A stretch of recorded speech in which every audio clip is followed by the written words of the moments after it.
Salutations, dear friends. First and foremost, allow me to offer my sincerest apologies for the rather unceremonious silence upon this channel.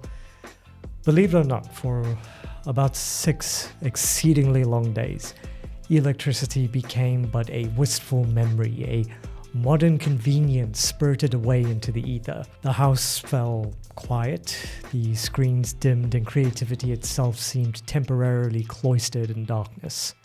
But, mercifully, we are back. And what a profoundly fitting return we have before us today. This is Neurodivergent by Ren and Chris Webby, aka Impatient. And if you find solace, stimulation, or simple enjoyment here upon this channel, I would be deeply grateful if you would consider bestowing a like, sharing your thoughts in the comment section below, and also sharing the video with fellow music lovers and subscribing to join this ever-growing fellowship of listeners, thinkers, and wordsmiths. Now, before we descend, I think it is worth pausing just a little bit to understand what the word neurodivergent truly signifies. Because it is not merely a fashionable clinical epithet tossed carelessly through the digital ether. It is, in many respects, a profound reimagining of what we have historically called normality. And it's from a psychological and psychiatric perspective, and my understanding of it, neurodivergence refers to minds that function, process, feel, interpret, or respond differently from what society considers neurologically typical. Now, this may include conditions such as autism spectrum disorder, attention deficit hyperactivity disorder, which I have, dyslexia, Tourette syndrome, OCD, and other cognitive variations that alter perception, as well as emotional regulation, communication, sensory experience, or patterns of thought. Yet, I will say philosophically that the concept reaches far beyond diagnosis. It challenges the rather brittle conceit that there exists one singular and correct architecture of the human mind. I think that neurodivergence invites us to consider that difference is not defect, that the orchestra of consciousness was never intended to play in unison alone, but in strange, dissonant, magnificent harmony. And I think I've noticed this in specific behaviorisms that many neurodivergent individuals describe with painful familiarity. For example, hypersensitivity to light and sound, difficulty navigating social subtext that others absorbed instinctively, periods of hyperfixation so intense the outside world sort of dissolves, and emotional overwhelm that arrives not as theatricality but as neurological inundation. And that's styming behaviors such as tapping, rocking, pacing, or repetitive movements used to regulate internal chaos.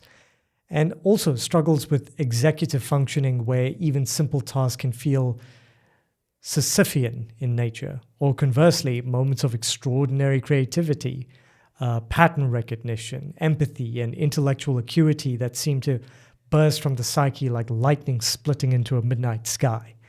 So, sorry, that was a long definition, but without further bloody ado, let's dive straight into it.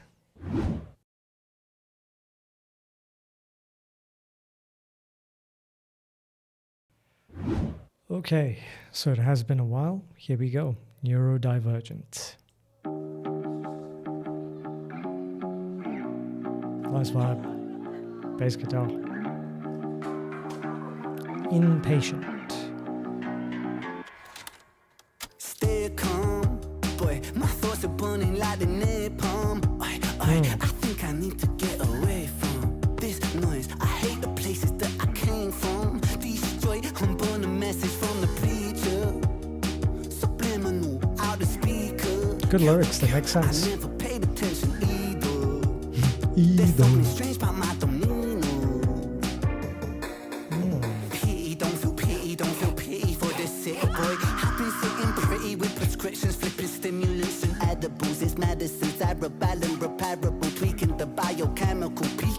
feeling incredible. But wait a second, need dopamine. My focus goes to more smoke machine. Precursor. Okay. The lyrics are very depthful, and he was spitting relatively quickly at the end, so I'm just going to analyze the parts that I could grasp with a bit more ease. Okay. Very, very good lyrics though. Okay, so what strikes me immediately about these opening lines from Ren is the sheer claustrophobic velocity of the internal landscape being described. Within the context of neurodivergence, this is not merely anger, rebellion, or theatrical angst. It feels far more akin to cognitive overstimulation rendered in poetic form. Stay calm, boy, my thoughts are burning like the napalm. So that evokes the terrifying intensity with which many neurodivergent individuals experience thought itself, not as a gentle procession of ideas, but as a bombardment, incendiary, relentless, impossible to mute. There is something profoundly psychiatric in that imagery because intrusive thinking, sensory overwhelm, anxiety spirals, emotional dysregulation, and hypervigilance can often make the mind feel less like a sanctuary and more like a war-torn province under perpetual siege. I like the way he wrote here because when Ren speaks of to get away from this noise, one senses not merely external sound, but the unbearable cacophony of internal processing, the mind consuming stimuli faster than it can meaningfully metabolize it. Then we descend into something even more philosophically poignant. I hate that place that I came from, destroy and burn the message from the preacher. So there is an unmistakable rejection here of imposed narratives, societal dogmas concerning what constitutes acceptable behavior, acceptable cognition, acceptable humanity, and many more things. But many neurodivergent people grow up absorbing subliminal messages that they are too much, too strange, too emotional, too distracted, or somehow malformed versions of personhood.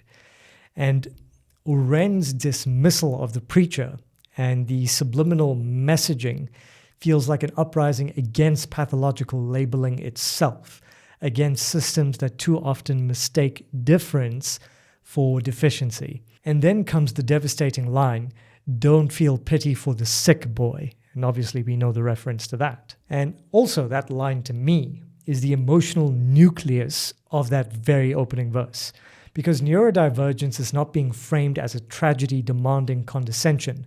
Rather, it is being presented as a complicated coexistence of suffering, adaptation, chemistry, survival, and identity. The references to prescription, stimulants, edibles, and tweaking the biochemical reveal the exhausting modern reality of attempting to pharmacologically negotiate one's own neurology.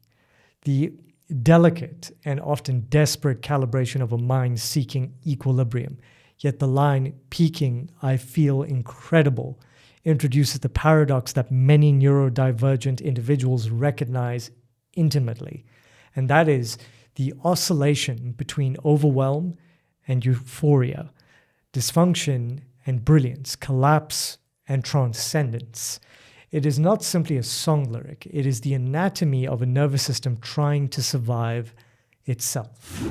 Okay, I do read a lot of psychiatry, philosophy, psychology, so I'm not an expert in these subjects at all, I'm just decently read. So this is very much kind of up my alley, but willing to learn from anyone in the comment section if they have a greater understanding than I do, and you probably do. Okay, here we go.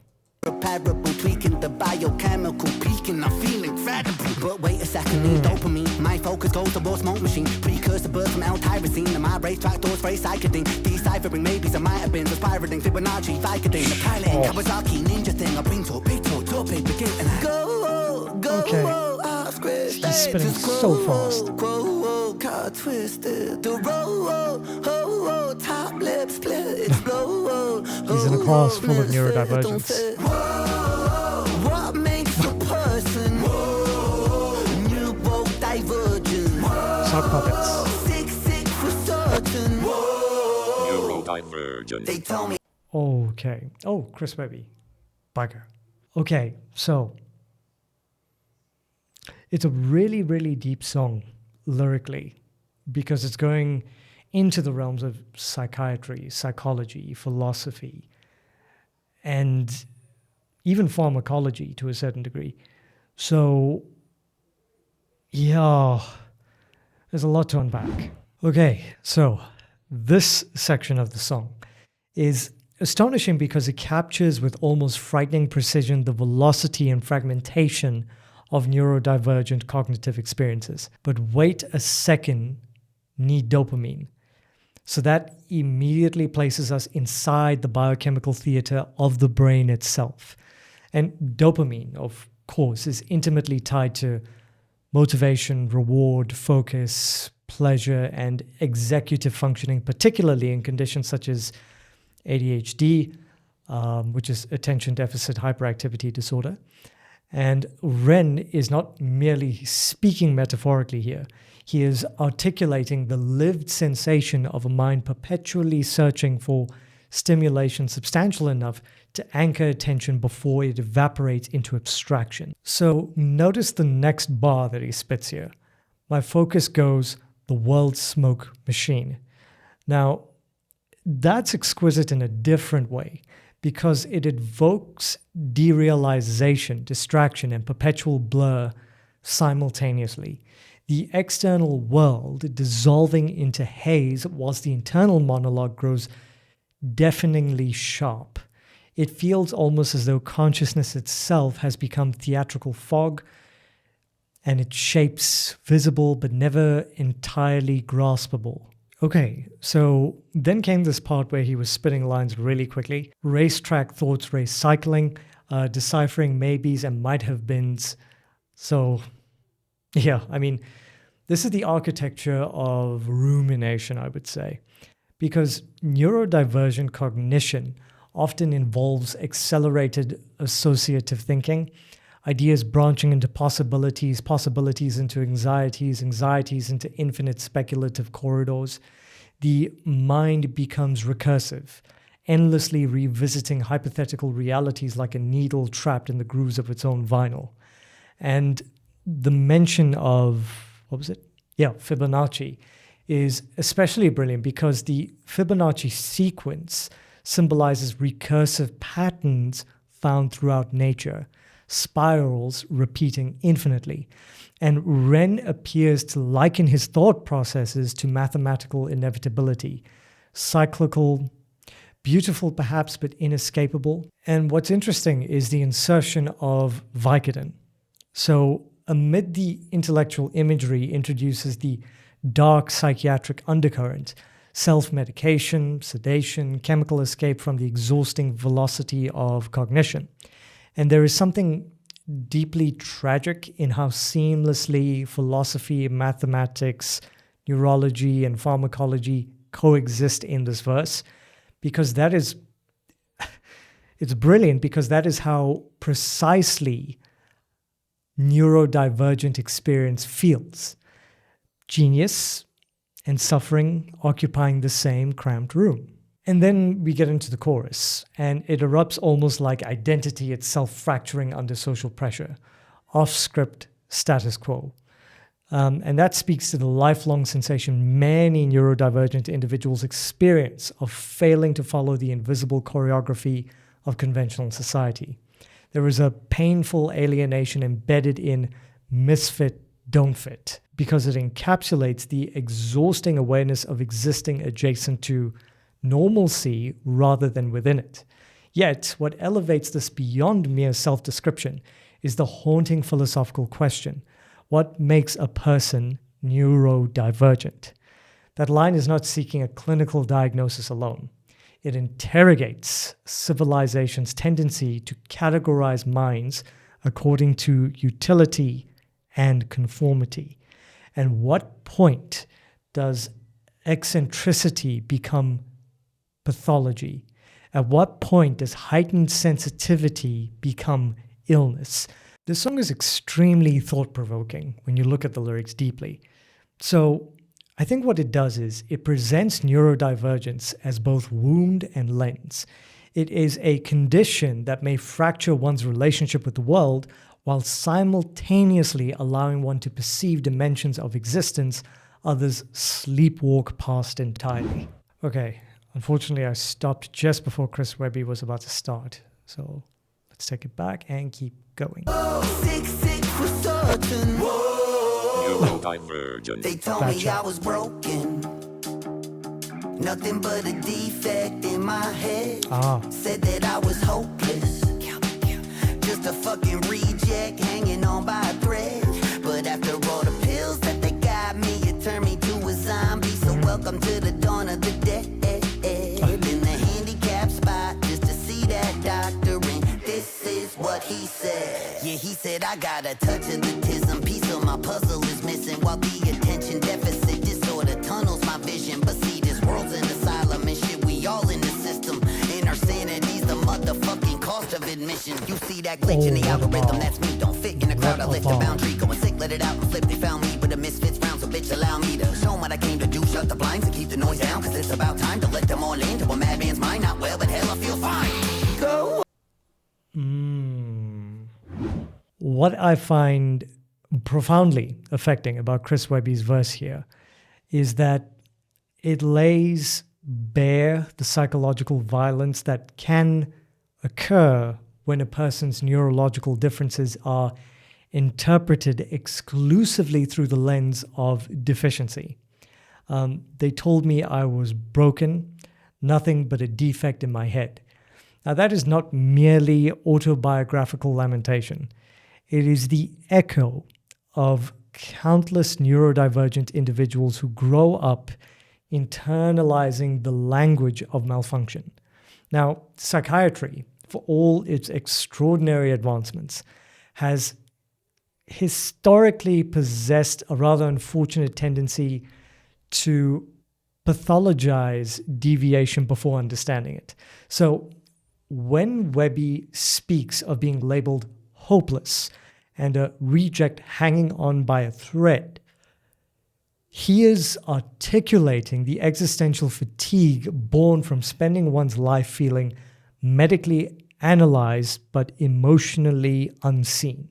And then comes the devastating indictment of over-medication. After all the pills that they had got me, it turned me to a zombie. Now that line cuts deeply because it exposes the delicate ethical tension within psychiatric treatment. The difference between helping someone regulate suffering and chemically sanding down the very contours of their identity until vitality itself becomes sedated. So what elevates this verse beyond mere rebellion, however, is its philosophical lucidity. This world's an asylum and shit, we all in the system. And our sanity is the cost of admission. Now that is an extraordinarily potent observation because Webby inverts the traditional paradigm entirely. Perhaps the neurodivergent individual is not inherently dysfunctional, but rather reacting honestly to a civilization that itself often feels profoundly disordered. So in that sense, neurodivergence becomes not simply a diagnosis, but a collision between authentic cognition and the rigid architecture of societal expectation. Next line. You see that glitch in the algorithm. That's me. Now, that is such a magnificent modern metaphor because algorithms are designed to reward predictability. A glitch exposes the limitations of the system itself. And Webby positions himself not as an error to be erased, but as the evidence that the machine cannot fully account for human complexity. And then the verse crescendos into something almost cathartic. Shut the blinds and keep the noise out because it's about time to let them all in to a madman's mind. So there is vulnerability there, but also defiance.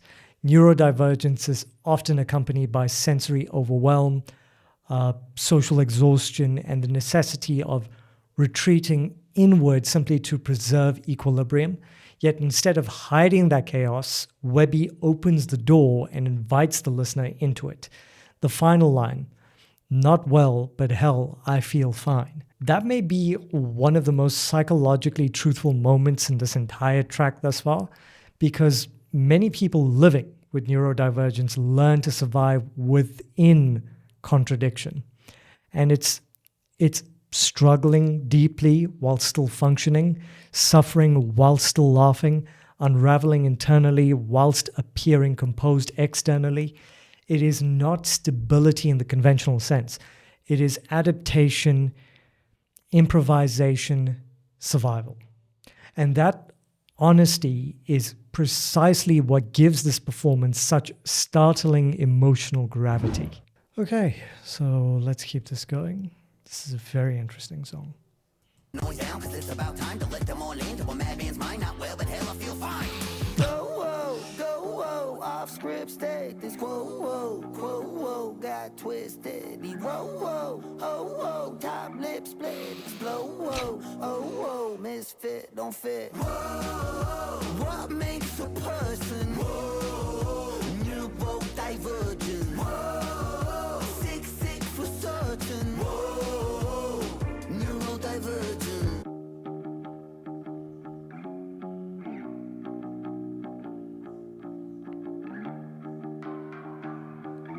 Nice guitar.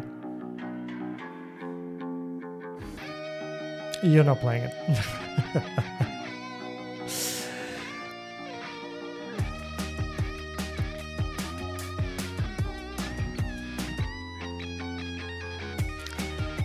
I'm guessing this is probably a Ren. Yeah, I wouldn't be surprised if it's Ren. It's very impressive.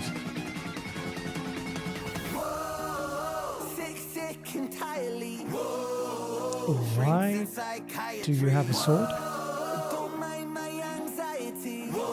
Okay, it's conveying the entire behaviorism of neurodivergence.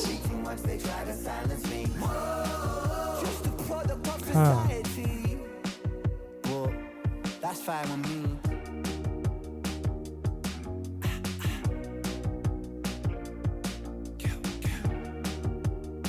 Vast topic.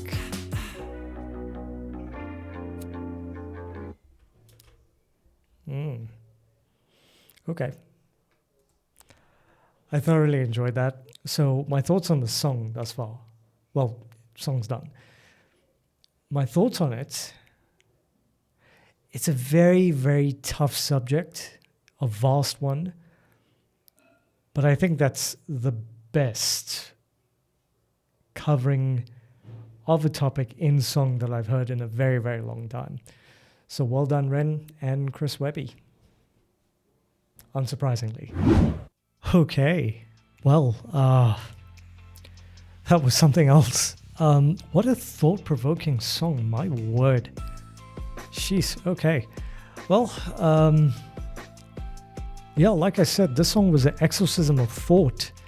A tempest of cognition, a fiercely articulate unraveling of the mind laid bare without ornament or pretense. Why am I so animated? Anyway, I hope you enjoyed that video, ladies and gentlemen. If you did, please do like, comment, subscribe, share, and I will see you lot in the next one. Please do consider supporting me via the links below.